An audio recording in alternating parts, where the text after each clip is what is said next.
All right, welcome to the August 27th, 2025 Master Plan Steering Committee meeting. It is 6:02 and we are half remote and the rest of us are in person at the library Soldolnik Conference Room. And looks like there's somebody trying to get admitted. oh, thank you. Have to keep my eye on that. What I actually might do is move this over here so that I can just keep it closer to my, it's over here. Sorry, I'm late. Oh, no problem. Could someone just shut the door for us? Thanks. All right, so in accordance with open meeting law, please be advised this meeting is being recorded and will also be uploaded to the Lunenburg YouTube access after the meeting. We do have the link provided if you'd like to join us in the agenda that's been posted. And so we will have, topics that were predetermined based on the agenda. Anything within reason could come up, but that'll be what we'll cover. If you would like to raise your hand, feel free, and I will try to keep my eyes on people raising your hands. And just a reminder, since we are half remote and some in person, or any voting, we will do roll call vote.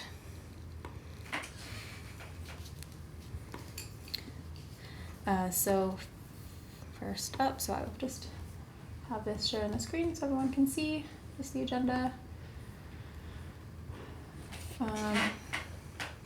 And I will add Teddy onto this as well, our new member from Concom, starting with our next agenda. Just missed it on this one. Is there any public comment? I don't see any members of the public on the line. Any committee comment? No committee comment. So I did also add those again to the end, just in case people had something to say at the very end, if you think of something. So that is a new addition. So you will get another opportunity. So for vacant seats, so we have 2 vacant seats, Zoning Board of Appeals and a member at large. So if anybody out there is interested in joining us for our kind of last home stretch of this project, and you'd like your voice heard or provide any input, please come join us. We plan to continue until through the end of the year. So we do have, I just wanted to check, so these meeting minutes from our last meeting and the meeting before, I don't think we have them ready yet, but I might have missed something and I just wanted to check. Maybe Jerry, do you have? I could have swore I sent the 23rd meetings, but if I didn't, I can resend them today and we can just get them for next week. It looks like I didn't send them. I apologize. I'll send them both along with these after this meeting then. I could have sworn I sent those out. And you totally might have, I just might have missed it, so that's why I wanted to just bring it up to check. So yeah, if you could resend that, and then whenever the August 13th ones are done, we can just review those offline. Sounds good. I'll send them to everybody tonight then or tomorrow at the latest. Thank you. And then for the meeting, we approved like a whole chunk of meeting minutes last meeting. Were you able to send those to the town clerk? Or if you need help, I can definitely help you out as well. I just wanted to make sure. Yeah, I did not send those. I was under the impression that you were, but I can totally send them to the town clerk. It doesn't make a difference to me. Yeah, go for it, because I know we had the amended ones, Okay. some of the amendments. So if you could do that, that would be really great. I'll send those this week then. Thank you. All right, next up we have our over under Lunenburg discussion summary. So on the opposing weeks that we meet, I meet with over under, so Rami, and kind of talk through just like administrative things, some stuff that his team needs to follow up on. So there was one thing that his team's following up on that was on our recommendations was create a conservation fund to preserve farms upon sale of land. they have a person on their team, Emily Innes, that's more of like an SME on that topic. So she's going to look into it a little bit more for us of like how we could even do that, because that's one that a lot of people had questions about. Like, there was also a interesting topic that Rami sent over about regarding like the housing goal that we have. So there's a 40Y and a 40R incentive that the state is putting forth. 40Y already exists. 40R is like a draft one where they're expanding criteria to help the towns build more dense houses on smaller lots. So it's very specific, and I just wanted to bring it to, I had it open. Let me get on in here. Let's go back to Ronnie.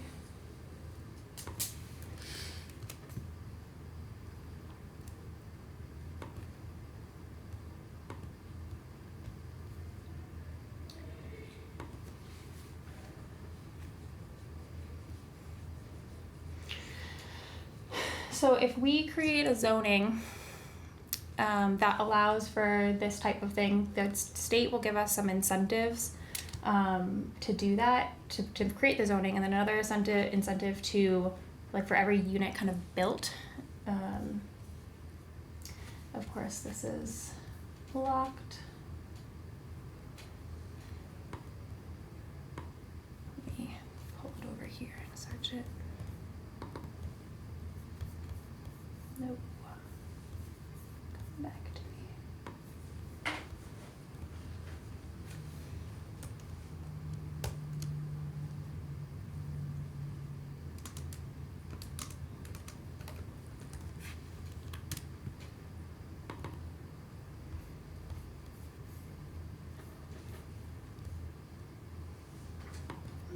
It's like a starter homes program. Where you get a one-time zoning incentive payment upon the zoning redistricting or zoning creation, and then for each one that is built. So it has to, it's like designed for someone buying their first home, downsizing, or for smaller households, and it has to meet these 5 criteria, of which, like, 3 or more bedrooms. At least 10% of the homes must be made affordable for households making up to 110% of the median area income.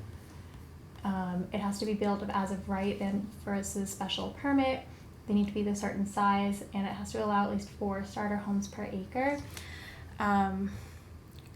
So this is one of the things that that Rami found when looking towards our goal. I'm not sure how people feel about this. I know it's kind of new information right in front of you now, but essentially it would be 4 homes per acre, but it has to be a certain size, and only 10% of the homes. So what caught my attention was, okay, so we're trying to make starter homes for people that can afford them. This only requires 10% of those homes to be like affordable within our median, income. So that's making, so 1 in 10 of the homes that they would build would have to like be affordable, which I think is kind of silly. If we're trying to say like, oh, we want all of these homes to be affordable, we could increase that if we were to do that zoning and say, maybe 90% of the homes. I'm not sure what that impacts, but I think only putting 1 home affordable and making 9 others, it kind of defeats our purpose of wanting to make like starter homes that people could afford more easily. Any thoughts? My thoughts. It's a lot to digest. Yes. Yeah. So it's just one thing that could help make more affordable homes in one zoning area that we would describe, and we'd have to make it by right in that area that we zoned it. it would cause more, like 4 houses in 1 acre, so it is denser. I don't, and we get incentives from the state. I don't know how much, but Can I ask a question? yeah. For master planning purposes, would we have to specify that this particular program is something that the town should adopt, or could we be more general and say that the town should take a serious look at any state incentives for starter homes or affordable housing? Yeah, it can definitely be vague, because I think if we're pointing to one specific thing, it might change like what the needs are. So I think if, we, under our goal of we want to create more diverse housing, different types that different people can afford, different income levels, in the recommendation could, one of the ways we could do that is to look through state, like things like this, we can say like including looking at this type of starter home program. So it's not something that we would have to directly be like, we want to do 40Y. Like, we don't have to make that decision. I don't necessarily think, we should, but it would just be more for like the planning board's consideration. But if we have a point of like, hey, we really don't want to do this, we don't think this would work because of X, Y, Z, we could not look into it at all anymore and say, nope, we don't want this, and we're done. I mean, I think the whole concept of building affordable homes is kind of a difficult concept. I don't know that it's possible to build an affordable home. I think the only way, like an initiative like this, or even the MBTA Communities Act, is to create so much housing that the existing housing no longer has the value that it has, and that will, increase the demand. I mean, the supply so much that it will lessen the demand, and then the prices will come down. So I still struggle at, wrapping my head around the concept of building an affordable house. There's a much bigger question in there, or issue, and is really the whole affordability issue. And if affordability is accomplished, then everything else I think would fall into place. And I use the example of, if you were to actually gift somebody a house, would they be able to afford running the house, insurance, taxes, everything else that comes with, in a quote affordable house. So, I do like the concept of, if it was 4 starter homes per acre, so each home was on like a quarter of an acre. Like, I'm not sure what the lot sizes are on like a rolling acres, but those to me are what could be construed as affordable homes.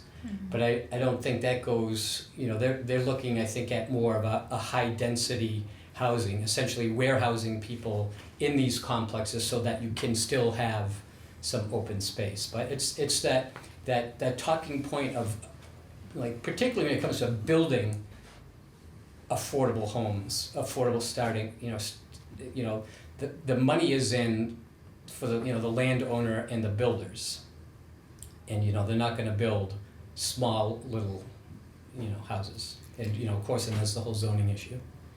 No, that's a good point. Like, I agree that with the demand, like, it's just that drives the cost up, whether or not, like, you can list your house as whatever people pay for it is what it's going to sell for, how much people want it. I don't know if there's like a way that, right, like there's like a cap to where like it can't be sold for more, but then again, that doesn't like create like who buys it, like, oh, like you can't purchase this because you could afford a more expensive house. Right. I feel like too much overreach for sure. Because some people like to live below their means. Yeah. If you can, great. So yeah, I'm kind of, I like the idea of this. Like, I agree with what your thoughts were on that. I definitely feel the same way. I just don't know, right, if it's going to help. But this would create more housing, which would lower that demand. But to what limit, right? There's always more people than houses. And there's a current, it was at the very beginning of the process, like at the Zoning Board of Appeals, their previous meeting. I think they're meeting tonight, but they had an applicant looking for just the use of townhouse up off on New West Townsend Road. So they want to put 4 5-unit buildings up in the woods, like well off the woods. So I think that's the, you know, and in the application or in the presentation, they cited the you know, the talking points that, you know, society has of affordable homes and the housing crisis. So I think that's how it, you know, manifests itself. That's what it shows up as. And, you know, whether it's like row houses like just that were shown there, I do think there's places where those would fit in and be, you know, an efficient use. But if you were to do that similar, not so much that, but they had like a row of houses that were multicolored or whatever, sort of like that. But Yeah. you know, but if you're burying that out in the rural area in the woods, that's, I mean, then I don't think it makes as much sense. But you know, if you did that somewhere, again, you know, closer to transit routes and stuff like that. But really, what these the builders and the landowners are looking for, you know, instead of, you know, they said they could build, you know, hypothetically 4 $1 million houses, but instead they're gonna build, you know, 20, you know, 500 to 700,000 townhouses. How are they gonna provide sewage? It would be, you know, and again, that whole presentation was literally the very first step of a very long process, and it was just the special permit for the use of townhouse, just so they can now build their plans. Mhm. Like, there could be, you know, 50 different things that would immediately derail that, but this is literally just a very, very early onset. But yeah, it would all be septic, and, you know, that maybe they would find they wouldn't even have water, or, you know, so it just gives them the permission to spend all this money to build plans, you know, because it was really just conceptual to support their special permit request for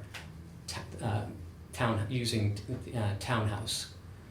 You know, I had shared, I wasn't a part of the direct conversation, but I did look at the program that Rami had sent prior to the meeting last Tuesday. And my thought process is similar to yours, Glenn. I think that this notion that the government can govern to create more affordable housing is a misnomer. and I think that, you know, certainly the way to change, you know, affordability is to accommodate genuine development. And, you know, like the 20 townhouses, but my concern is that when you do that, you then create a burden for the town, either for water, which is not directly supplied by the town, but through the Lunenburg Water Authority, or you create a situation where sometime down the road, you might have 20 homes with a failed on-site disposal system because the way it was built. I mean, 20 homes with on-site disposal, that's no small task. I mean, that's a pretty complicated process. I mean, the Woodlands is a perfect example, which is close to where I live, is that they built that condo area with initially individual septic systems, and there are still individual septic systems within the Woodlands. But then they also ended up building an on-site treatment facility, which it appears that they have had to do continued upgrading, because we moved into that neighborhood 5 years ago, and, you know, on certain days it didn't smell very good, which is always the first sign of a problem in an on-site disposal system. And then the next thing you see that there's now, you know, some construction work that's going on, there's some aeration units that are being installed, and those are all signs that things had to be dealt with. And of course, there's a huge amount of land that's still available for development at the Woodlands. And my guess is the reason why it hasn't been developed is because of the on-site disposal situation that they have. You know, so my concern is that with the state offering these types of incentives to the town, if we would end up creating, you know, additional housing that's going to be tied into an on-site disposal system, that the town may incur liability in the future to have to build either a new on-site disposal system or create a way to connect it to the current sewer system that it has. None of those are inexpensive propositions for the town to have to be dealt with.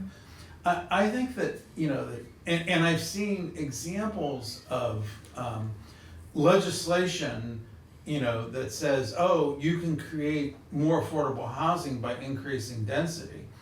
And that just isn't true. You know, like in my daughter's neighborhood in Kirkland, Washington, they have basically launched a war on single-family homes. And the neighborhood where she lived, you know, was probably platted in the 70s, and several, you know, you could see that they were half-acre lots. And then they've been whittling away at those half-acre lots to the point where they're now building 3 homes on 6,500 square foot lots. And one house is $2.5 million, and 2 houses are now $1,250,000. And had they not allowed that, that $600,000 or $700,000 home could have been a candidate for a first-time home buyer, but that didn't happen because the first-time home buyer is now competing with a developer who says, hey, I'm gonna buy that $600,000, $700,000 house. I'm gonna demolish it because I know I now have a clear path to being able to put 3 structures, and I'm gonna turn that $700,000 lot into a place where you can now have, you know, 2.5 plus 2.5. That's $5 million worth of development costs and profit that the developer is gonna make. You know, I think the biggest issue for us is that I think our master plan should say, we encourage home builders to build affordable homes, okay? And end it at that, you know, and then let the market drive the process. One other comment. I read a really interesting online story about the declining birth rate in the country. And in particular, it mentioned that the northeastern part of the United States, which is us, is starting to see the effects of those. Like the peak was 18 years ago, okay? And it's been declining ever since. And they were saying that one of the immediate consequences is that colleges are now competing for 18-year-olds. That's a far smaller number than what it was 18 years ago. You know, that there were far more students that were applying. And it said that the largest decline, or the largest increase in colleges that have closed has been in the northeastern part of the United States. More colleges have closed in the northeastern part of the United States than any other region in the country.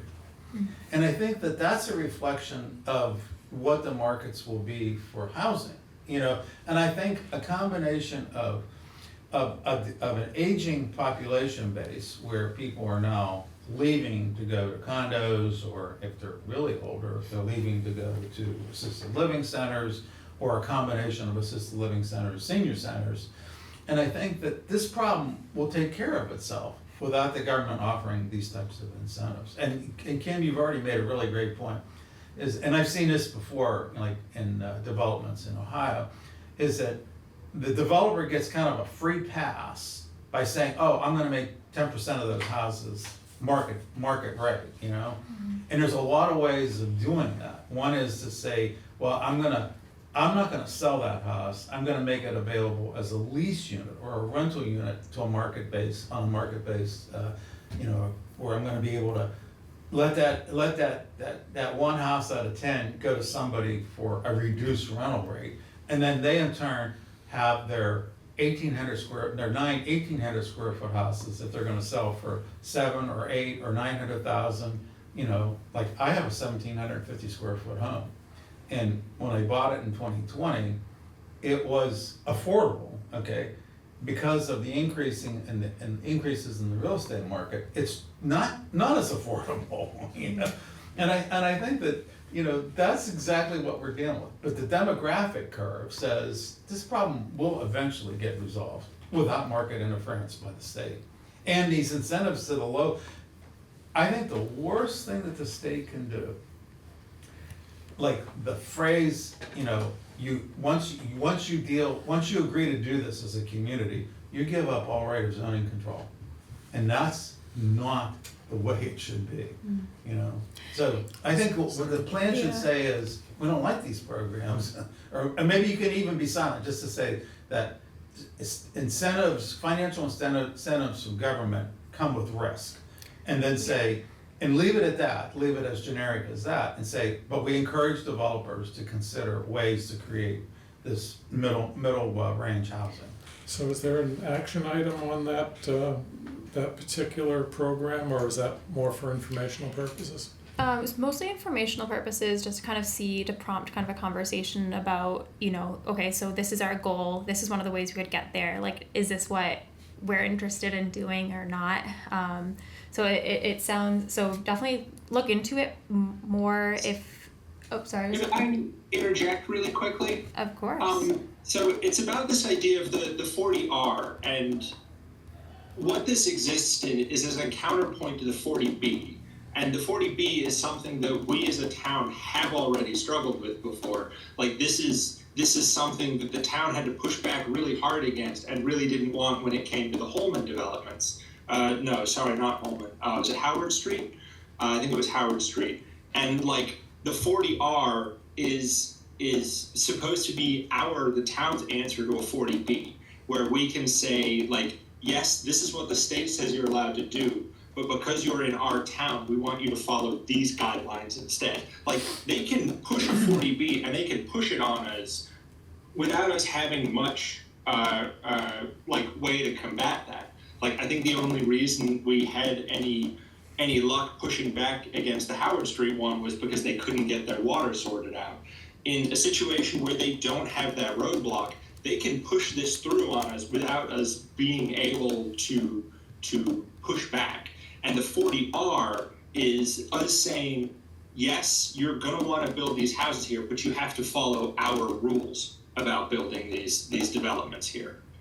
So I think just saying that, that it's not the way we want to go means that we lose control over what will be built here. And I think, like, relying solely on market forces again, we are seeing in the town that market forces are pushing towards large, expensive single-family houses.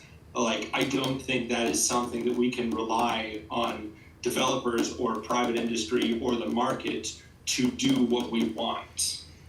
And I think this is a problem that we are facing in the town, is what market forces are looking for are not what we as a town are looking for.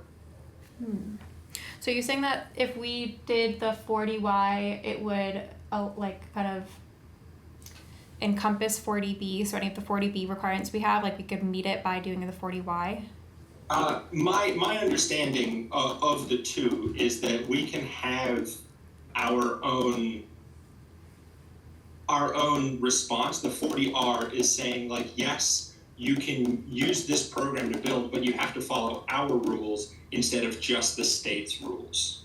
And that gives us the ability to say, we don't just want affordable housing, we want housing that is affordable. Like, I when it comes to, like, yes, the 40R does have issues and it does have problems, but it gives us an opportunity to mold it instead of having 40B pushed on us. But we'd have 40B anyways. We would just also be adding on the 40R. Yes, but the 40R, it gives us control over it instead of developers coming in and saying, this is what the state has to do, and we're going to do it regardless of what you, the town, want, because we have the state's permission to do this. If we have a 40R system in place, it allows us to say, yes, like, you are allowed to come in here and build, but you have to follow our rules, not the state's rules. And, like, we are allowed to be stricter than the state. We can't be more permissive than the state, I think, but we can be a bit more restrictive and say, like, no, you have to do things that are beneficial for the town, not just the developer. It's, I am a proponent of 40R, not because I think it's a perfect system or necessarily even a great system, but it's a better system than allowing developers to dictate to us what they're going to do. it seems to me that, I don't really know much about 40R at all. This is all new to me, but it seems to me the question comes down to how specific we need to be as, on our committee.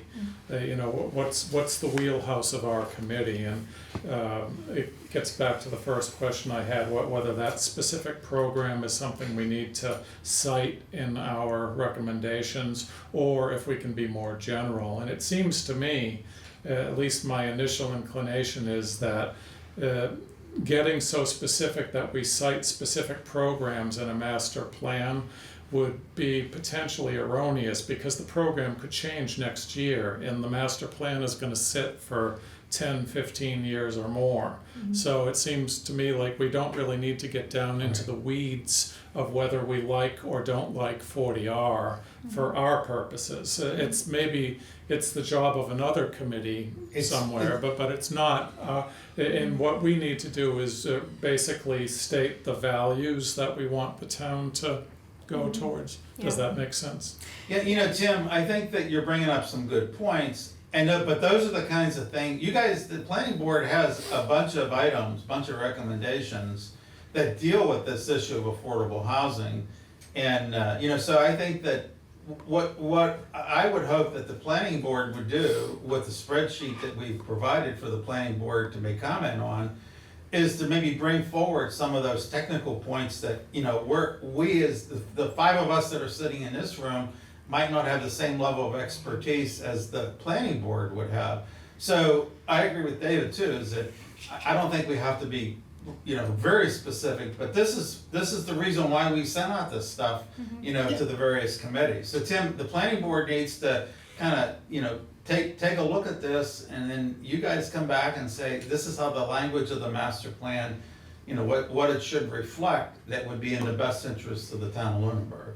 And I think that the planning board is aware of, like, you know, our concerns about having the town be stuck with things that we don't want. Sure, and I agree with that, and that is part of the plan for review of what has been sent. My point here is more that, like, this master plan is the instructions to the planning board, and, like, yes, the planning board needs to go over it and give our recommendations for it. Just, I think the direction that these things are pointing, from what I am seeing, appears to be backwards. Like, the master plan should be telling the planning board, this is the direction that we want to go. But, you know, that'll come through in the recommendations, or the review of the recommendations that are currently in front of the planning board. Yeah, yep. So no, I think it prompted a great conversation. Yeah, right now, let's go back to the question of, like, we don't have a particular action on this. We can decide how specific we want to be or not want to be in the plan. But I think that there's a section that Over Under has in their spreadsheets of, like, you know, how would we achieve this, and they, like, provide the recommendations. So this would be one of those things of how would we achieve this goal specifically, like, because we ask them a lot of, like, what regulations or what incentives, like, what specific things are there out there that you know of that would help us do this. And so this might just be something that's listed in their like, detailed information. Matt wasn't on that call, was he? Yeah, so he probably would have brought that one up too. Because I think a lot of those programs, like the 40R, like the overall, I think, goal for the town is to have that 10% of the affordable homes, because that's the trigger for 40B. Yeah. And all those other like 40R and the others are maybe tools to help the town either keep or attain that 10%, so that and there are other weights in there too. If you put a certain amount, then you can delay 40B for like a year or two, like they call it like a safe harbor pause or safe harbor, if you get to the 10%. So I think all those are in support of a town trying to get to that 10%. Mm-hmm. And it's also interesting, as the state is forcing the population growth in this area, we also can't lose sight of the fact that we're still down a birthing center, we're still down a hospital. So it's kind of counterintuitive that without, a plan to service, Lunenburg has already been for years working at a deficit with the fire department and the proverbial fourth shift. It's more than proverbial, it's actual, but,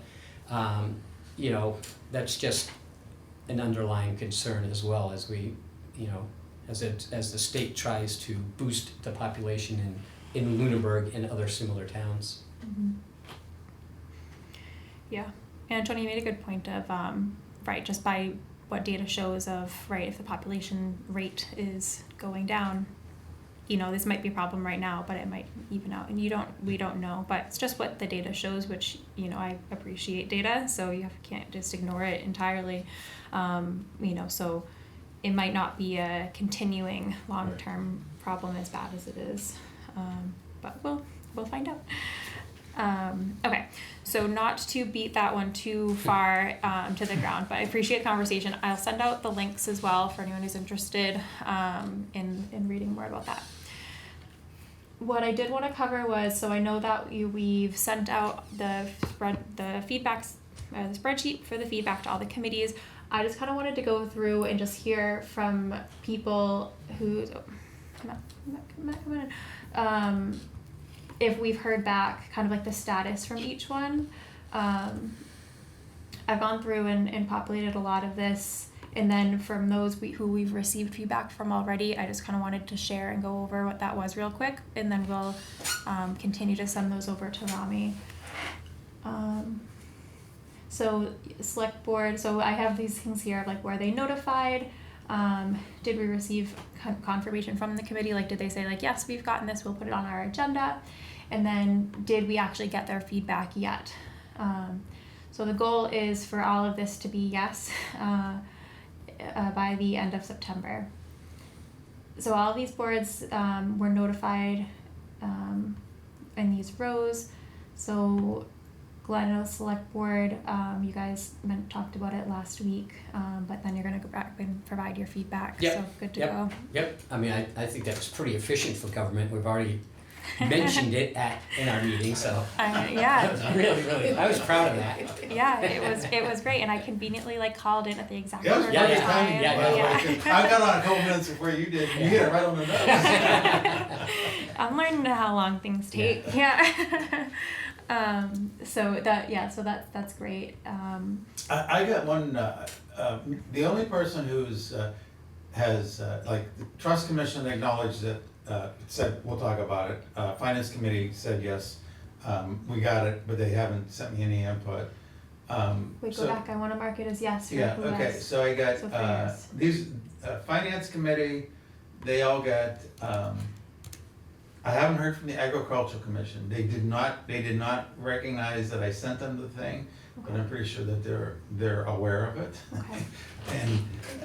And, I've heard from only the Lunenburg Municipal Building Design Committee, and unfortunately Dave Blatt does not have, that committee's kind of in the rebirth process, and we actually have a meeting tomorrow night to get reorganized. And I think that so Dave said, I got it, I can't respond to the spreadsheet because I don't have Excel spreadsheets on my computer. And then he gave me a couple of generic comments, which so I have comments from Dave, but I really think that they're premature because committee's now just getting organized. Yeah. So it's just kind of like preliminary, Yeah. but not like So, official.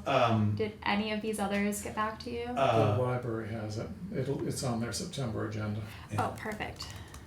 Okay, Can so, we go back up? PAC has not responded. The trust commission did, they said, we're putting this on our agenda. Finance committee said, we're putting this on our agenda. So Did you forward it? yes, we, at our August meeting, I passed out your sheet. We discussed it a little bit and I asked for feedback. We are having a meeting September 12th. And I also will send this packet out to them that you sent to me from Rami. Perfect.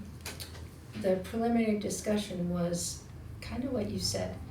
We are in a serious condition where the seniors are not being supported medically. And losing the hospital, we're in serious condition. And where we're understaffed with the fire department, EMTs, all of that, so those were concerns that just leaped out just initially without even having the discussion, but they're coming back to, so one of the things that was sort of not a have to, but a nice to, was their concern was we need to talk about having an assisted living situation here because we've lost a lot of medical facilities that we don't have anymore. So there's a lot of things in concert with what's going to happen with our medical situation, and if we don't have that, we need assisted living here. So that's the ongoing conversation, which is to be continued. Yeah, definitely have them mark, like, if they want something to be prioritized. So drop that in was there. the initial conversation, is can we reprioritize that? Yep. And that's to be followed up at our meeting on the 12th. Okay. Yeah, Dad, that's exactly what we would be looking for the feedback, is, right, if we're not prioritizing something enough, like for committee's thoughts, maybe too much, maybe the committee is like, oh no, like we don't actually, that doesn't actually help us, that's also fine. So that's perfect. I wonder, so I know that the hospital in Neshoba Valley, it's like being reopened as like a satellite, Well, maybe? I mean, to me, that's like, I don't know if red herring is the right term, but that's like an emergency room in Groton. Yeah. I mean, that does nothing for the people in Lunenburg. Exactly. Yeah. Okay. Exactly. Yeah. It's yeah, I a, hadn't heard it's too a much tiny about little it. Band-Aid. Yeah, not for us. Yeah, Right. it doesn't really help us. Yeah. For assisted living buildings, like who runs that? Is it like are they private? Is it town run? They're usually private. Yeah. They're usually private. That would be my understanding, and that's again, I think a lot of the problems, the drivers behind a lot of the wants here is just the lack of, population. That's why, like, coffee roasters and stuff is on, the Leominster Fitchburg area, and so I mean, I think, like whatever that the Highlands or whoever comes, is that an assisted living type place? Sort of. Yeah. There's an assisted living down on Route 13 in North Leominster, Right. not Yeah. far from King's Corner. Right. Yeah. And I think there's one in Fitchburg too. So they're around, they're just around, not in but town. there's nothing in Lunenburg. Yeah. Yeah. People that have lived here all their lives would like to Of course. Yeah. stay here. Is in their there? Well, that gets to my affordability thing too. That's Yeah. that's right. So if it's, let's say they're mostly private run, are there roadblocks that exist besides population that we could work to remove to make it more appealing for a private company to come do, like create an assisted living facility? I think that is what we could look into, because if there's a reason, other than population, if there are other reasons keeping this from coming here. Right. Yeah. Right. Maybe just communication, just reaching out to them and showing that there's interest. Mm-hmm. Yeah, if there was town-owned land or, Yeah. zoning changes that could Yeah. be made. Yeah. Right, like we could have like a agreement with, like to sell a certain like plot to that specific company for this reason. I don't know how that works, but that would probably be a combination effort between planning, whoever owns that land, depending on who owns it, and council on aging. And then there would be no guarantee of that, whoever moves into that is in fact, could be someone from Leominster that's of moving course. over. And, Yeah. But it's an opportunity course, that yeah. they don't Yeah. have now. Right. Yeah, I don't think you can get And the any medical more than. concern keeps increasing, as you said, with, Mhm. we don't have the facilities, we don't have Neshoba anymore. Yeah, Leominster is limited, yeah, the cardiac unit, now they have to go to Sterling, now there's transportation issues Yeah. with that as well, Mhm. so. Yeah, so for the feedback, I'm hoping for that line item about like the assisted living, that those committees that impacts, like they could think about that and say like, okay, if we need to create help to create an opportunity for an assisted living location, how can this board help? So. So that's the top level reaction, but they're gonna come back with more. Okay, For the no, next that's meeting. great. Kim, where's this document at? On my computer. Okay. Well, I mean, I was gonna say, can you share that so that as I do hear things, I can go ahead and update without having a, is that legit? Can we do that? I'm worried. So it is. So obviously, like, I want to be cognizant of open meeting law. I don't want to be putting things in here for everyone to share. So I would have to like not put in notes if Alright. that's the case, So- because it so- would be like administrative. You wanna go through my list of committees, and we'll do that right now? Yes, I would love. That is what I would like to do right now. Okay. Let's start from the top though, so that we don't miss anyone. Teddy, you're on the line. Please, did we receive confirmation from Concom that they will look at this spreadsheet before October? Yes. Great. Is it planned to be on a specific agenda? I think I'll try to get it on their next agenda. We did talk about it in our last meeting. We were just missing 3 of our 7 commissioners. Okay.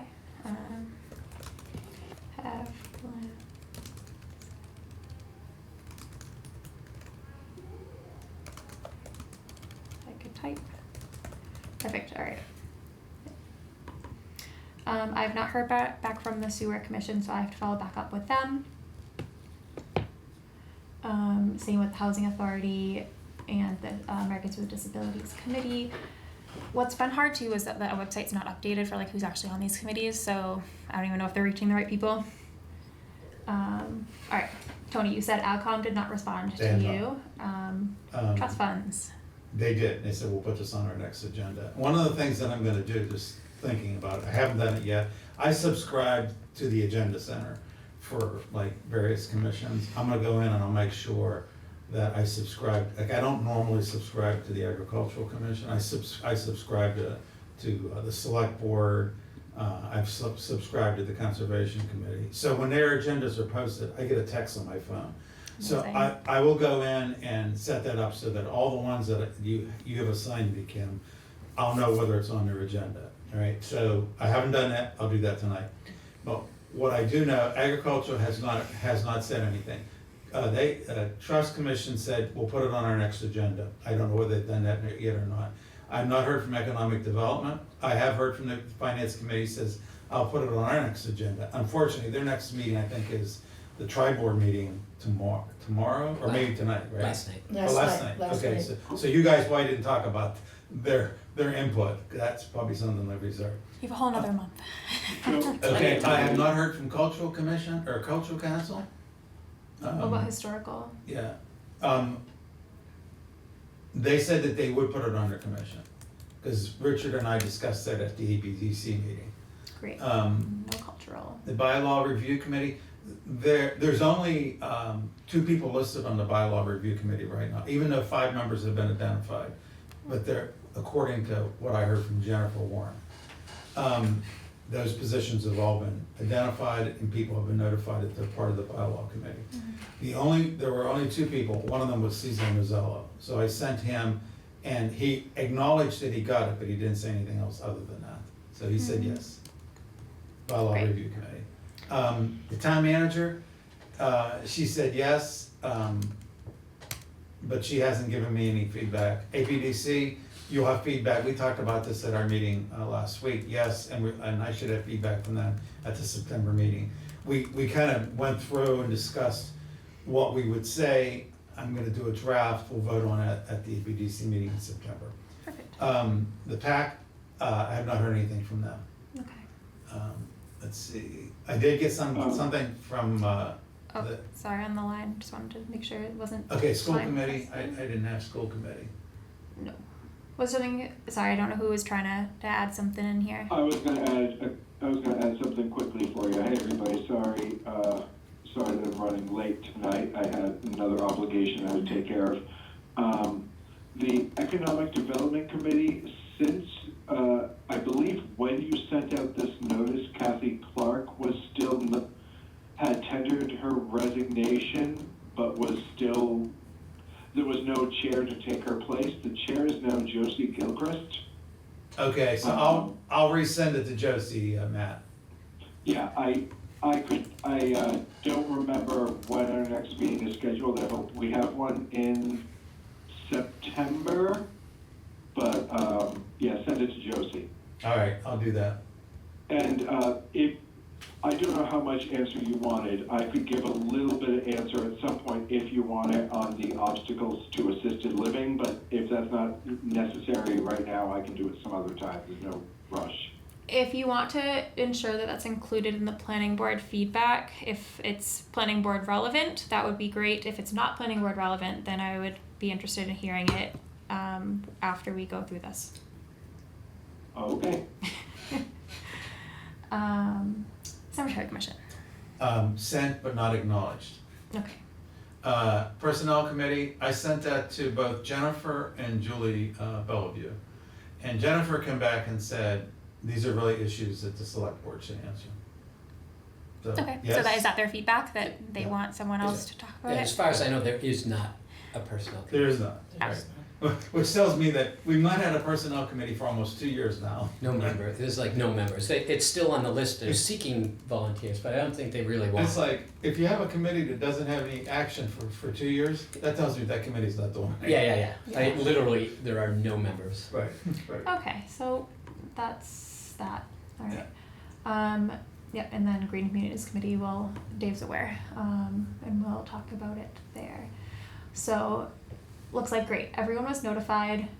There's a few here to still get confirmation. So Parks Commission said they'll add to their agenda. There's the Parks and Rec Department that I haven't heard back from. But I don't know if Town Manager Jen, is going to loop all the town staff in. I specifically asked that question, because when I sent, the document to her, and it says, how do we get input from she hasn't answered that question. Okay. And I'm not sure, Glenn, this might be something that's part of your conversation with the select board, is to say, how do we get the staff input to these issues? Yeah. So, because she didn't respond to that. I specifically sent the spreadsheet to her and said, how do we get input from the staff, Jen? Okay. Yeah, because and what Rami has mentioned previously, I don't know who's been in the conversation with when he said it, is that it's usually town staff that he works with for this master plans, and it's unique to him for him to be working without volunteers. So we definitely would like that staff input. Yeah, and you remember from our conversation in April, when I actually asked Jen directly if she was in that meeting, I says, can the contract planner, is she gonna get involved in this? And she said no. She specifically did not want that to be something that the contract planner was gonna do. Mm-hmm. Glenn, do you know if they've had any response on filling? Has there been any action on filling the land use director? No, that's one of my questions as well. Having watched the planning board's meeting Monday, they said the same thing, like it's imminent. Like if it's not already posted, the job posting, it's either already posted or will be posted soon. I checked earlier today, I didn't see Hasn't it been yet. posted. Yeah. So it should be any minute. I can give you a little bit. My understanding is the obstacle to that at this point is simply person hours, getting the work done to get it posted. Without an admin assistant in that office, a lot is going through, almost everything has to go through Julie.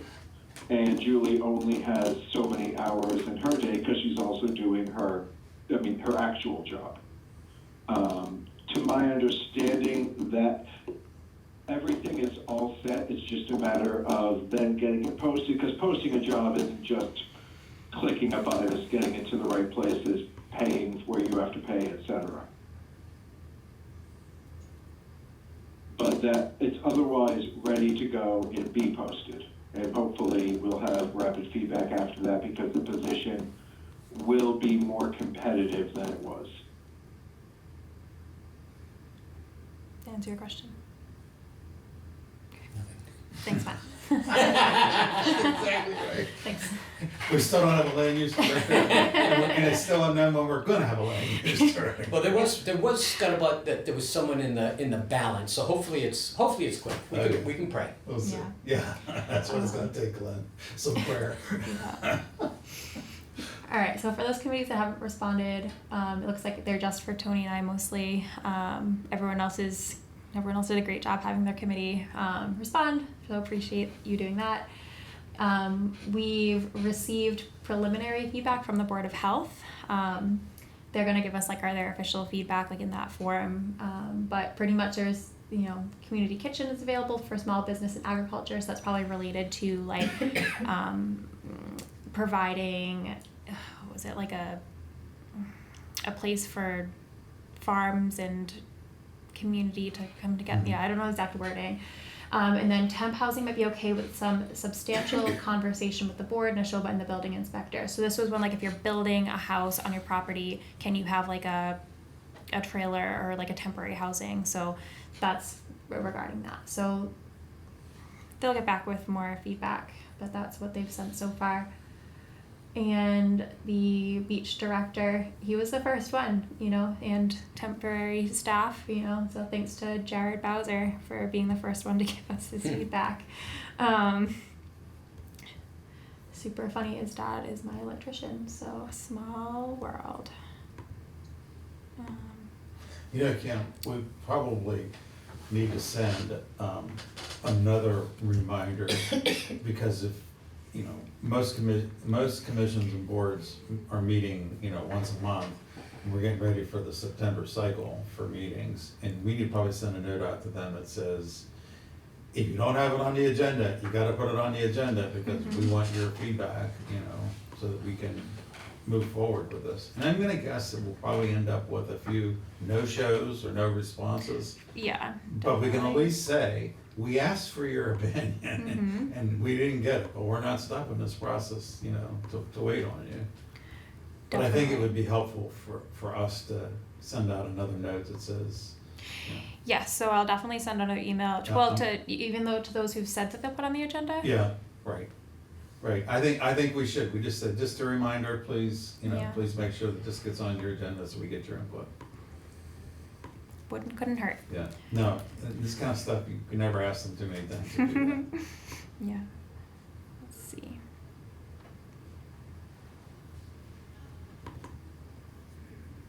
And I'm gonna make sure, I looked at Dave Blatt's responses, and I didn't completely understand what he was trying to communicate.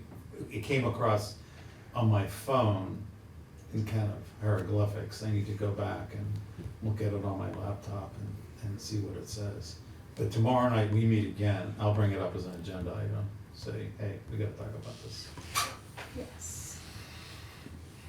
I'm hoping to share this here because he had some questions and I'd like to get back to him on this.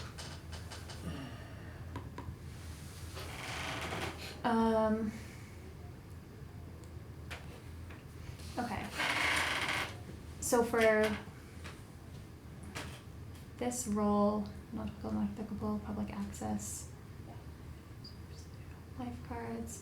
Okay, so this, so it is meant by public access. So a free location for people to go and get onto the lake from the road, essentially. Whether it's boat launch, I mean, I guess if it's different for the swimming facility, because then we would be asking if we want lifeguards. We might need more staff depending on what that would be. So I think that's good. I didn't quite think of that level of detail, so I think that's great.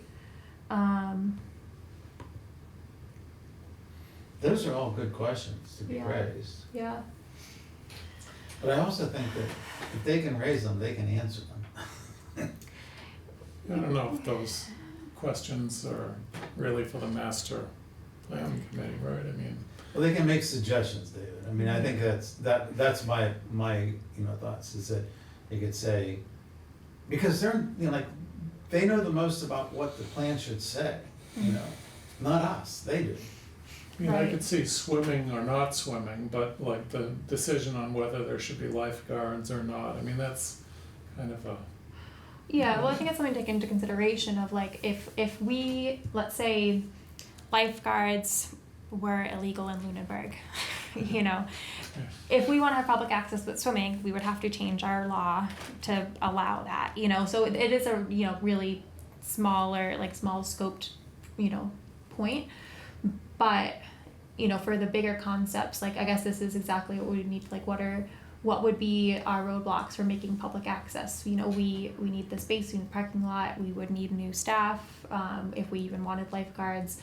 You know, what ADA improvements do we need? Like, I'm not aware of if there's like, these are the ADA things you need for this, or you can pick and choose. I don't know, but I mean, that is specific to implementing it to the, once we have the plan in place. But if we can't implement something, it's impossible, and we know this ahead of time, like, we shouldn't put it on the plan, you know? So I think that's how it kind of rolls into why are we looking at this level of detail.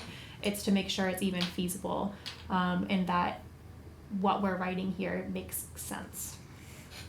And the town in the last couple of years did have a process in trying to identify areas for public access.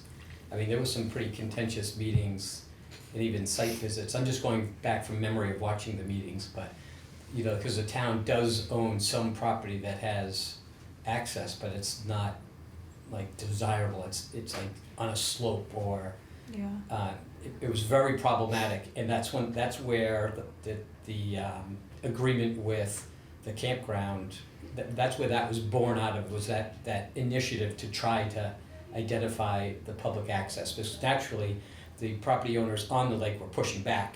Mm-hmm.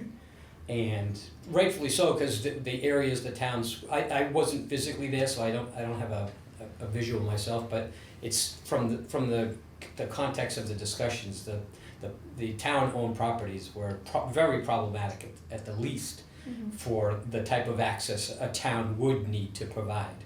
And that's, again, where the agreement came with the campground, that Lunenburg residents can have access there. Yeah, which was new information to me. You know, this must have been like maybe, only a year or so Yeah, ago? I've been here for 2 years, so I'd say a year and a half, like a little over a year ago. Yeah. And it was, you know, like public meetings, and like I said, they even had a site visit that was well attended. Again, I'm just going from. Yeah, but the point where like the campground now lets Lunenburg residents use the area, is it both the boat launch and the swimming areas, or just the boat launch? I believe it's both, but I don't remember. Certainly the boat launch, and I know because my son went down there and he got a pass and he was kayaking, so I'm just gonna go with that, at least kayaks. Yeah. I don't know about boats, and Okay. but Yeah. it was access for Lunenburg. I'm assuming it was everything. Yeah. Yeah, we can follow it, because let's say, right, we have, that gives us public access to Lake Shirley. Great. Yeah, Is that something that's like, is there an agreement with the campground for like a certain amount of time? Like, I think that's. There is a specific agreement. The attorneys went back and forth, and it was signed. So I'm sure there's probably a document online that will document that. But I think, again, going from memory, it was still kind of a small town kind of way of getting public access, because it's really not public access, because it's private property, and it was kind of like a. Right, because when the most people campground's were closed, you kinda still happy. can't go. Yeah. So it's during campground hours that you're allowed to use Right. the thing, you can go. Yeah. But, okay. And then it was like, you know, again, having public access doesn't mean Lunenburg residents, it means the public in general, like people. And this is limited to Lunenburg only. Right. Yes. So it's kind of, like I said, it's not. Okay. Well, it's good at least people in Lunenburg have that. It's Yeah. new. So definitely an improvement. Okay. Conservation. Yeah, so these also go to conservation. But mostly these things aren't super applicable unless we start doing like a town beach at Lake Shirley. So nonetheless, appreciate the feedback, and this will be sent to Rami to, he will make his big master magic spreadsheet. Okay, what else is here?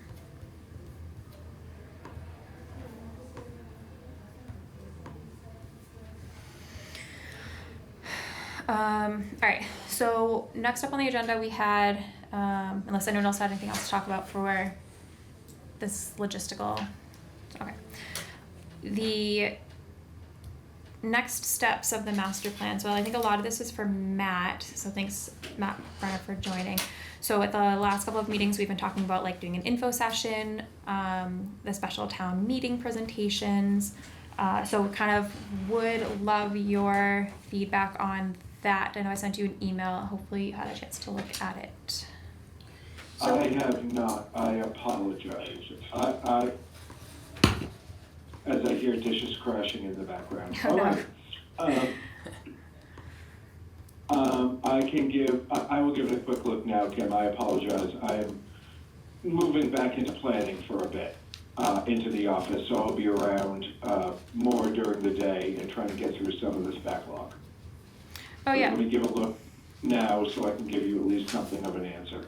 that would be You can great. move on, and I'll chat in a bit. Perfect. No, thank you so much. It was from August 20th, if that helps you filter down. Thank you, yes. Yes. So I have a comment about Yes. feasibility, because I went back after we talked about accessing the town beach, and I pulled up a map, because I think that's been on people's agendas for a long time. I mean, we really would love to be able to provide better access to the town beach. And I couldn't see without eminent domain how we could do that. And if we're gonna present it at a town meeting, I think we need to have a plan as to how we could do it. And I looked at the map and I just can't see it. So it's on here. And I think if we could go back and take a look, if anybody's better at it than I am, I just can't see how we can do it physically. I'm not familiar with the private property that are on town beach, but maybe one of the things that you do is you say, you make it known to the private property owners that could maybe give us the ability to create better parking, better accessibility to town beach. Yeah. And then just approach them and say, would you give it the town of Lunenburg the right of first refusal? So that becomes the plan element, you know, to implement that recommendation. But if you're landlocked by private property owners, that's really the only way you can do it. Right. You know, is to go back, but what you could do is you could say to the private property owner, give us the right of first right of refusal. That doesn't mean that the town could afford the property, but at least the conversation with the property owner would begin with the town. And it still protects the property owner to say, well, I still get to set the price. You know, and I think that's the way it is for like Hickory Hills, if I'm not mistaken. I'm not a part of the Hickory Hills, but I think that when you're a part of Hickory Hills, you have to give Hickory Hills landowner, the owners association, right of first refusal on your house. Yeah. But you still get to set the price, you Yes. know. But you still have to say to the But that's a whole associate. corporation, that's a whole. Yeah, but see, that may be the way to solve the problem for the landlocked issues that the town is associated with. I feel like if we're gonna put this on here as a goal, Yeah, gotta have a way to implement it, yes. yeah. Which And I was that just was one looking way. at the That would be map. one way to do it, is to approach property owners and say, we asked them if they would give us first right of refusal. So that we could buy it, so that we'd have the space. Yeah. Yeah. Yeah. I just, And that looking could- at it as a goal and bringing up to Yep. town meeting Yep. and saying, we wanna provide better access to Whalen Lake, Yeah, I think we need to provide Is it the even way to possible? do it, Right. yeah. you know? When I was on the Park District Commission back in Ohio, we had a landlocked piece of property that was donated to the Park District. And it was like, wow, how do we get people to be able to experience, it was Pearl's Fen, how do we get them to experience that? So we targeted what we thought was the best entry point. And we went to that property owner, you know, it took a long time, it took multiple years for that. We said, we wanna buy your property, when you wanna sell it, would you give us first right of refusal? And we had an agreement with them, and they said, yes, if and when we decide that we're gonna move, we'll talk to you first. And that's exactly what happened, you know, is that they made the decision that they were gonna leave, they were an elderly couple, that was the other thing, is we kinda looked and said, who's gonna be the best candidate? Well, they just built townhouses there, where the desirable property that we could have used. Really? They just put in a row of Yeah, townhouses well, there. see, So that's unlikely to be Was it property. they're not, yeah, they're not gonna do that. But I think we need to look at, Yeah. How- Was it this see it? location? Like this Right. square? So I'm just, Yeah, so. Where's the yeah, town This beach? is the GIS, town beach is 265. yeah. Yeah, this is all private property, It's this really is a all that. postage stamp, you know. That's what I'm saying, I went back to look, cause we have this as a goal. And I think if we have goals, they need to be Who owns- achievable or we have a plan as Who owns to how to 480? implement it. And I couldn't come up with a way that we could do it. And you're all smarter than I am, so, I don't know. you know, I mean, you're all more resourceful, you're better at property, but I couldn't figure it out. Yeah, who owns 480? I don't know. Someone that isn't the Oh. town, ooh. But they've okay, just put all in a right. row of Stop townhouses there. touching. I don't know how up to date that is, but, You know, the assessor map wasn't working the other day when I tried to get in and look. but if you look, it's pretty tough to Where are the get townhouses? better access to the town beach. Yeah, it is. Yeah, from here, because then we'd need a sidewalk. Like, I know what is this, the golf range? Or is that? It's further. Oh, It's okay. for- So then what's here? Because nothing is here. I don't even know. But I think you target that, you look at Potential the parking ownership, lot. Yeah. Right? Yeah, exactly. at the Yeah. owners of like Sounds 480 or 484, you know, or 4, or that small, you know, like that small parcel, that might work because, but then you'd have to walk down Hall's Road. You I don't still think have wanna to, do that. well, you know, Isn't You the don't wanna beach do right that. above where the word Whalum is? Yeah, it's Like- the private like one. No, it's right here. Oh, that's it? Yeah, that's Yeah. Town Beach. Yeah, it's like situated right in between. so I just wanted to bring that up because I just think we need to present things that Yeah. are doable or we Response to have a that. plan to do them. Hold on, I Complex. see, that's owned by the condo there, that CPS Emerald Place LLC. Yeah, They might be a person you go to and say, can you carve off a hunk of that for us? but you still have a stretch that isn't very walkable It- from there. It might be more than what you think because of the width of the road versus the right of way. That's always a difference, you know, so maybe if you went to the, Drive it, I did, yeah, well, cause I wanted to see. yeah, Plus, I'm sure our friends at the Conservation Commission would have some Yeah. issues. We're gonna pave or make a parking lot. which is why for something like 480 or Yeah. 484 might make Yeah. more sense. Right. Because I think that's elevated. Just a thought, It's fine. cause see, you're already coming up with solutions that I didn't think of. That would be the way to But do it. I, Approach property owner and say, give us Right, first. a good long-term plan. Yeah. Which is better than no And plan. Find the oldest people that give that letter to. Yeah. Yeah. cause it would be great, we've always needed it and it's always been a problem. Yeah, that'll be definitely an idea. So thank There's you, my because mouse. that one, I drove up and down the street and tried to think of, you know, Yeah. how can we do this, and I couldn't come up with anything. You know, that's why we have these meetings, you know, collaborate on all of our great ideas. Matt, are you ready for us yet? Yes. Oh, perfect. Okay, so for the first thing we had, so just to kind of recap for those of you who weren't at the last meeting, we wanted to do on October 22nd a Q&A info session / public meeting at Smokestacks to give the public a last opportunity for the master plan draft. Then at the town meeting, which was just voted on to be November 12th. November 18th. 18th? Yes, the 18th. Okay, yeah. To where if we wanted to present a draft presentation, and then after that it would be we would finalize the draft, and then have like the planning board vote on obviously the master plan as they need to at some point. So there is those two events. What was that date, November? 18th.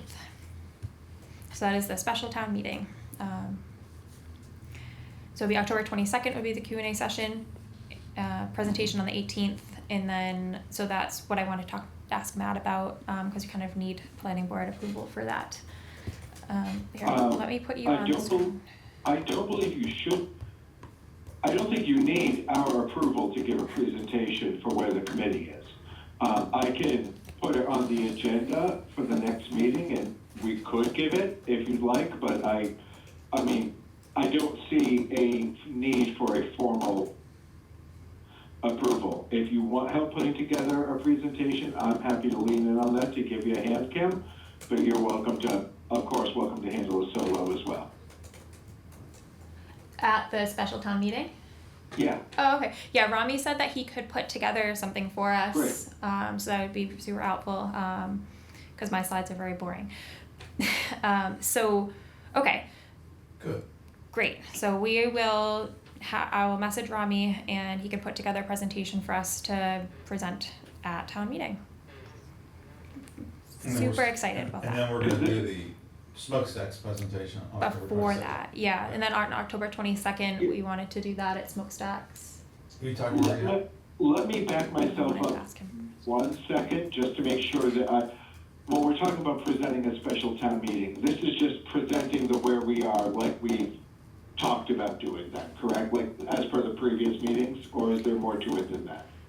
It would be presenting the plan draft. So yes, like where we are, but I wouldn't go through like, oh, we've done all of this stuff. Like maybe if Rami wants to include it, but it would be more of like, this is our plan draft, based on all the feedback from the committees and the workshops that we've done. I can't imagine there being an issue with the planning board with you doing that. As I think it over more, let me put it on our next agenda for a quick chat, but I think you can go forward asking for the time, assuming it will be fine, and I will communicate otherwise. I don't think there will be any issue with it. I just realized I should touch base rather than assuming in case people have a wildly different view. Tim, Totally does fair. that make sense to you? Yes, it does. Okay, perfect. Sweet. All right. Sounds good. So for the info session meeting at Smokestack, are we also given a green light for that, and I can start planning and getting all of that going? Oh, please, yeah. Super. Awesome. All right. So that'll be October 22nd. Right. And we Um, had tentatively said 6:30, right? That's what I have on my calendar. I believe so. And you're gonna approach JC to see if she's okay with Who? that, the owner of Smokestacks. Oh, yes. Okay. I don't know their name. But yes, 6:30 is also what I had in my calendar. So I will do that. Another topic, Matt, that came up a lot was maybe bring that to the planning board as well, as like what their intentions are for like the implementation. At the last meeting, Rami presented a couple of different options for implementation. So we might at next week's connection with him kind of talk through that a little bit more. But just wanted to get that on the radar. Nope, thank you. That makes sense. I'm trying to hold off as many commitments to how the future will be conducted until we either have to make those commitments or until we have a planner that we've hired for the town. Yeah. Because that professional will likely have an opinion, and since they will be the one coordinating with it and helping spearhead not from the volunteer angle, but from the town employee angle, I want to make sure that we can have them on board. Now, if we have to move forward with a commitment without one, we will. I'm not going to hold things up based on that. But I want to wait until we either have to make that commitment or we have that person on board, which again, once we're posted, I'm under the impression this will be a much quicker turnaround than we've seen, but we'll find out. Okay. So it sounds like you're hoping to rely on that planner a lot for implementing this. Yeah. Okay. Because, I mean, that would be part of their professional role, would be working with, however we set up an implementation committee or similar, part of their professional role in the planning office's in general role would be supporting that committee to my vision and understanding. Mm-hmm. Okay. That sounds good. Totally makes sense. But yeah, take a look at his presentation. He gave like some different options that wasn't just like a person doing it. Different organizational tools. No, wonderful. Yes. I will review that before our Tuesday's meeting. Yeah. Okay. The only other thing that I thought would be interesting to talk about is the hazard mitigation plan that Tony found. I'm not sure if that's in A what? that hazard mitigation plan Oh, that you yeah, found. yeah. I think that, based on the feedback that I got from Jennifer, we had a discussion, I think I copied you on those emails back between me, Brian Gingras, Chief Sullivan. I never heard from Chief Sullivan, but we got the problem solved.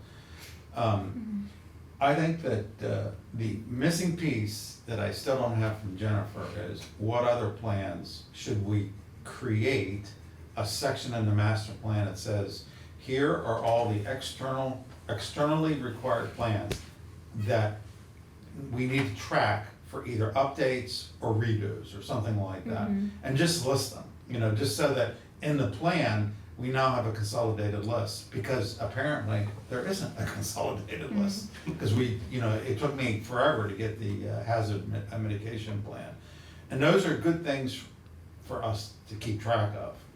So I'll go back to Jennifer again and say, hey, are there any other plans? I know there's at least two, hazard mitigation plan and the Lunenburg housing production plan that's required by the state of Massachusetts. And I'm gonna guess that there's probably more of those plans that exist. Not a lot more, but a few more. So. Yeah, I think that's a good point. Like, we want to keep track of all of the. One that might be hidden in the weeds is that because the town has refueling centers, for the DPW guys, there's probably a spill response plan that's required by the town of Lunenburg. And that's something that they have to have for either the Massachusetts Department of Environmental Resources or who's ever responsible for underground storage tanks. That's an external plan that has to be on the shelf in the event that, there's a release of fuel at DPW. And that plan probably gets a once over every couple of years or so. When was this last? 2015. So it's 10 It was years done. old. It was done in 2015 by the Massachusetts. That's at your committee. This is what they did. Yeah, one of them. It was drafted in 15, and then it finally got approved by the town, and I think either 2016 or 2017. And and according to Chief Sullivan's response back to Brian Gingras, it needs to be redone. And the question is, would that be redone by Massachusetts Regional Planning Commission, or is that something that the town would take on? But I think for master planning purposes, all we gotta do is identify them and say, these plans need to be kept up to date. And if they're not required, they need to be eliminated, from town tracking. Right. Yeah, but I think this one's actually really great because we wanted to ensure that like the town is like resilient in its infrastructure. Yep. So which would include, our critical facilities in our flooding, as well as like our existing protections and mitigation strategy, which is exactly what, this is. There's a lot of good stuff in that plan. Yes. Was it sent out to everybody, or did you just send it to me? I just sent it to you. Okay. I'm gonna, in addition to, the link for that housing incentive, I'll send these out as well. If you're interested in reading it. I think it can only help us understand more of like what these risks are that we need to ensure don't get worse or we, how we can remediate them. Because if we have, like it says here, like critical facilities, these might not be all updated. So maybe, we have a new public water supply and we don't have that risk in here identified and we know like how we're mitigating that, or whatever risks go along with that public water supply. So I think this would be very important to have updated.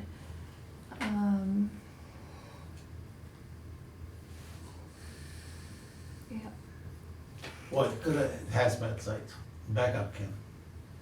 So what are the hazmat sites? The East Fitchburg Yard, Unitel.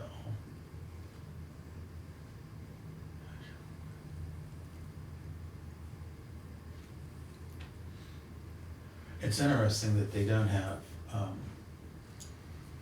the town's refueling station at the DPW. Because not only is there an underground storage tank there most likely, I think that's how they supply the fuel. Or it's, Is that new since 2015? pardon me? Is that new since 2015 or I bet older? it was based on what I see from that facility. Yeah, Okay, yeah.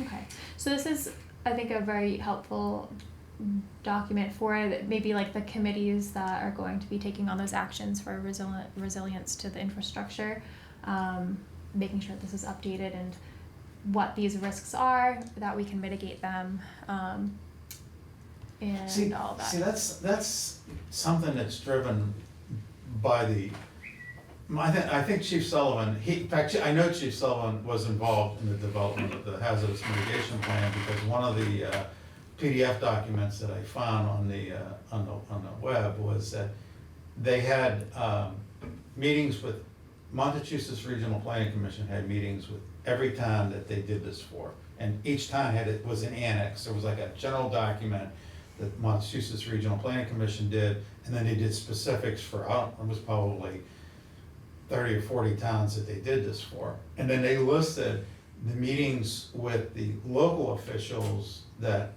for each of the town, to say, here's what your plan looks like, these are the things we're gonna cover.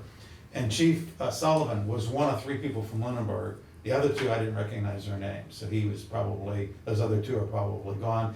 I'd have to guess that one of them was probably the DPW chief. I don't know who the other person was. Mm-hmm. Yes. But he's responsible for this. I mean, it's probably in his job description. Probably. It says, because he's most likely the incident commander for, for any kind of a major natural disaster. Yeah. That's probably in his job description. Yeah. So I think what stands out to me on this one is, right, we have these flood zones which were identified. They're probably still the same locations. We might have more, they might be wider at this point. But all of these purple dots, which are critical infrastructure, I think if there was anything in these flood zones that were critical infrastructure, we should consider moving them. But it doesn't look like there's too many in there. I don't know what all of these are very close to them, but that would definitely help with our resiliency to like natural disasters. So something to consider as well. But yeah, now the 100-year flood is now like the 5-year flood. So this would definitely get updated. So I'd be interested in that.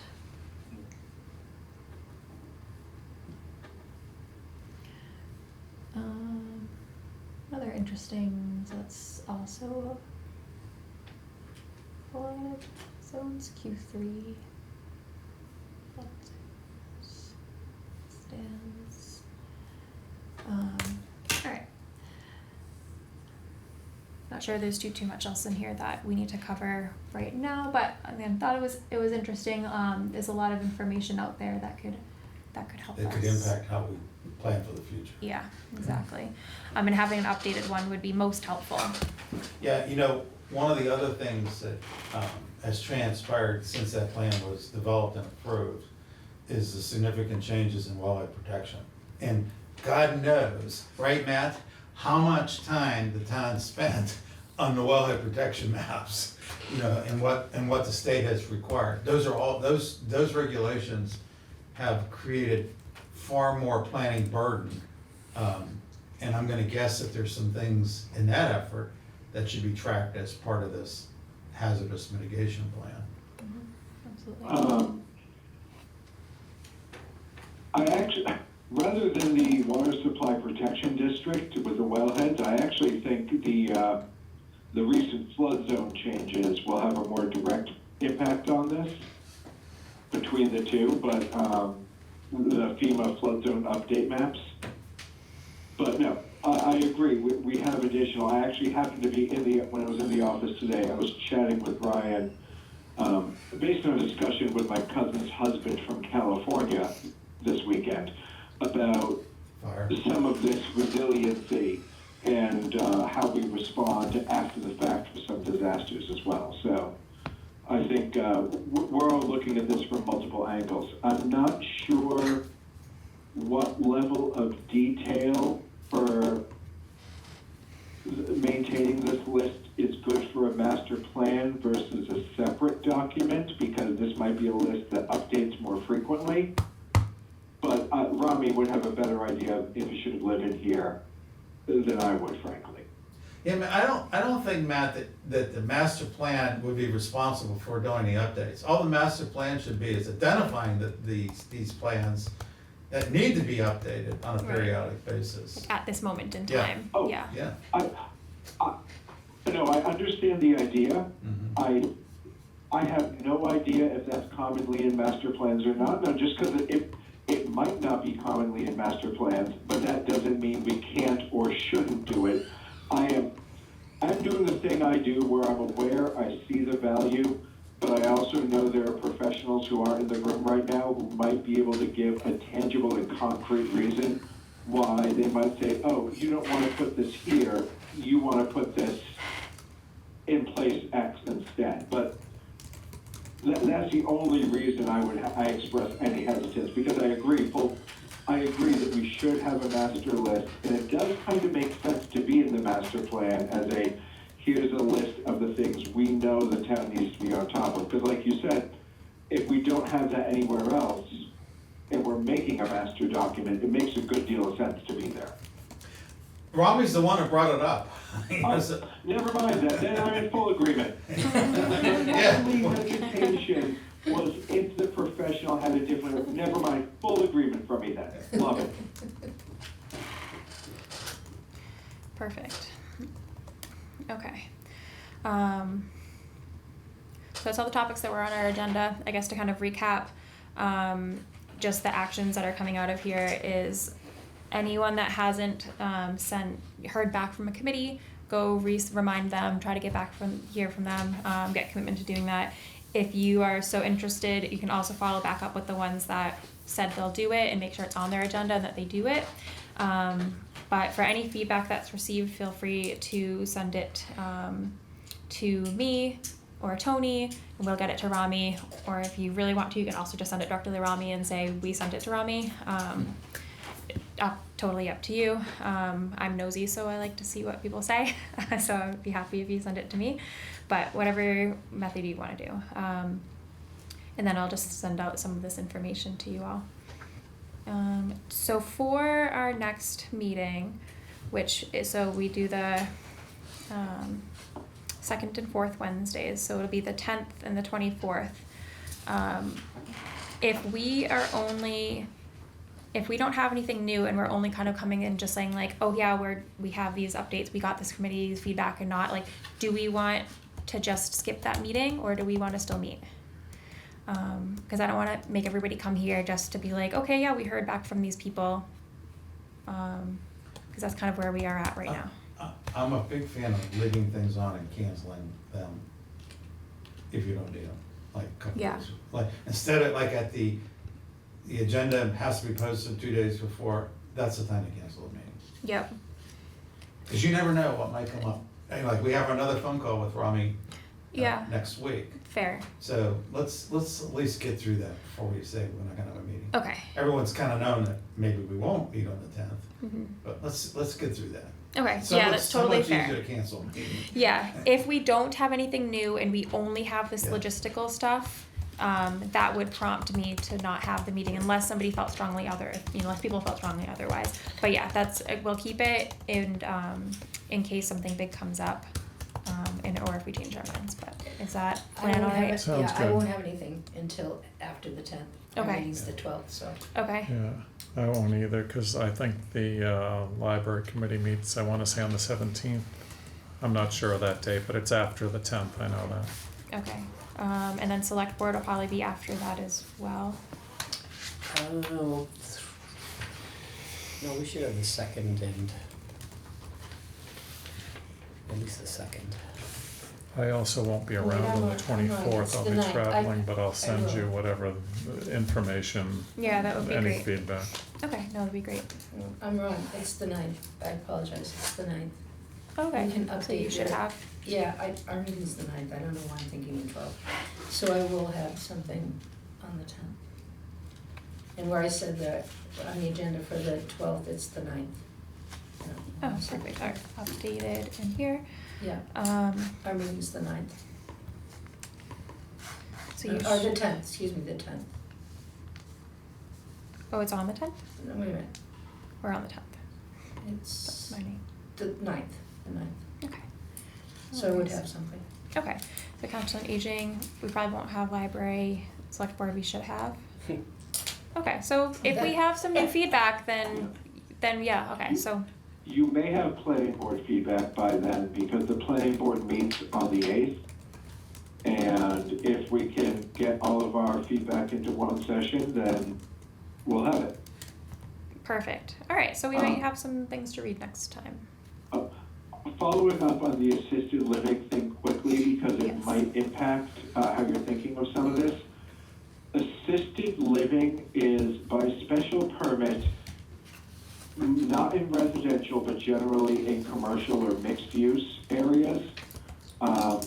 It is a ZBA special permit, so it's controlled by the zoning board of appeals, except in the Whalum overlay district where it's controlled by planning board. I do not know why that is the case. That's weird.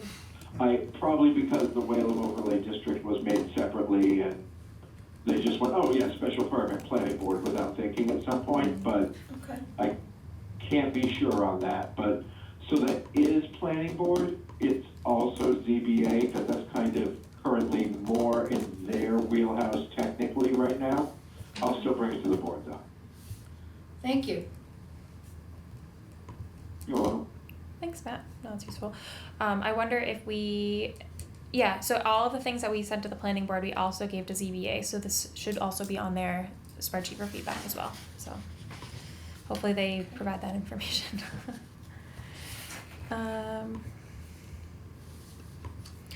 All right, just to finish up the agenda, I'm going to ask if there's any public comment.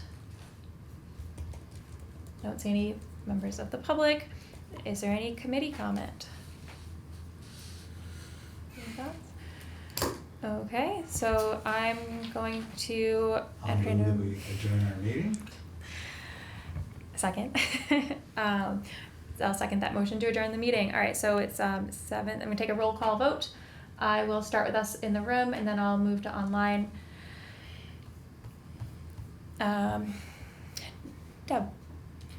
What am I supposed to Motion say? to adjourn the meeting. If you aye or no. Oh, aye, of course. Tony. Aye. Glenn. Aye. David. Aye. Jerry. Aye. Teddy. Aye. Tim. He's muted. You're muted. Tim. Abstaining. You're holding us up. Let's move on. All I was trying right. to think of something stronger than I don't know that. if We can you know. adjourn. Stronger Okay. than All right. An aye. eye for myself. At 7:40, a meeting is adjourned. I was trying to think of something Aye. stronger than Thank you. aye. Thanks, Tim. Something All right. stronger Aye for than Tim. aye. All right. Thank you all. Thank you. All right, All yeah. right. Have a good night on the line. All right.